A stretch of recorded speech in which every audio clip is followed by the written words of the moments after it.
Manchester City, klub penuh prestasi tapi juga penuh kontroversi. Dari gelar demi gelar yang diraih hingga badai kasus hukum, dan kini keretakan hubungan Pep Guardiola dengan para pemainnya mulai mencuat. Apa yang sebenarnya terjadi di balik layar? Mari kita bedah kisah di balik kejatuhan sang juara ini. Jangan lupa subscribe dulu supaya kamu nggak ketinggalan analisis menarik lainnya di Sport 88. Manchester City mencatatkan sejarah luar biasa. Mereka menjadi juara Premier League 2023-2024. Gelar ini adalah Premier League ke-10 mereka dan ke-6 di era Pep Guardiola. Tidak hanya itu, mereka berhasil menjadi klub Inggris pertama yang memenangkan gelar Liga 4 musim berturut-turut. Selain Premier League, City juga mengangkat trofi FIFA, Club World Cup, UEFA Super Cup, dan FA Cup musim ini. Dominasi yang tidak bisa disangkal. Tapi, di balik semua itu, apakah City sedang menuju kehancuran? Di tengah euforia kemenangan, bayangan gelap menghantui Manchester City. Klub ini kini menghadapi 130 dakwaan pelanggaran aturan finansial Liga Inggris yang dilakukan selama 14 tahun. Mulai dari penggajian yang tidak transparan hingga manipulasi laporan keuangan.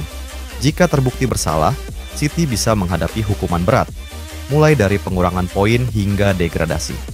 Lalu, bagaimana dampaknya bagi masa depan City? Kasus ini bukan sekadar tentang aturan, tapi soal citra klub yang bisa hancur jika terbukti bersalah. Kekalahan dari Juventus di Liga Champions menjadi pukulan besar bagi City.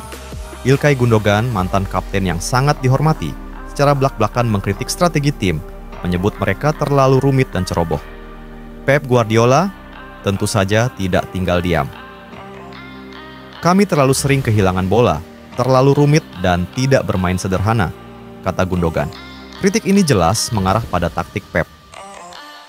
Pep justru membela taktiknya, menyebut kekalahan ini lebih karena kekompakan tim Italia, bukan kesalahan mereka. Apakah ini awal keretakan hubungan Pep dengan pemain-pemain seniornya? Jika konflik dengan Gundogan cukup mencengangkan, hubungan Pep dengan Kevin De Bruyne lebih membuat penggemar bertanya-tanya. De Bruyne, pemain kunci yang membantu City meraih banyak gelar, kini sering diabaikan. Bahkan dalam laga melawan Liverpool, ia hanya bermain 12 menit.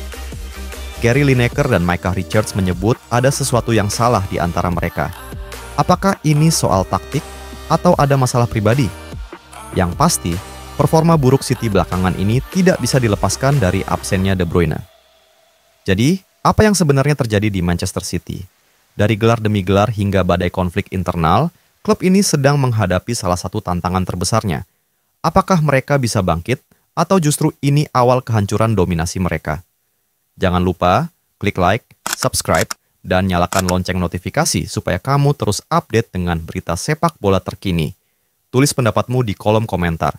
Menurut kamu, apakah Pep Guardiola masih menjadi pelatih terbaik untuk City? Sampai jumpa di video berikutnya, hanya di Sport 88.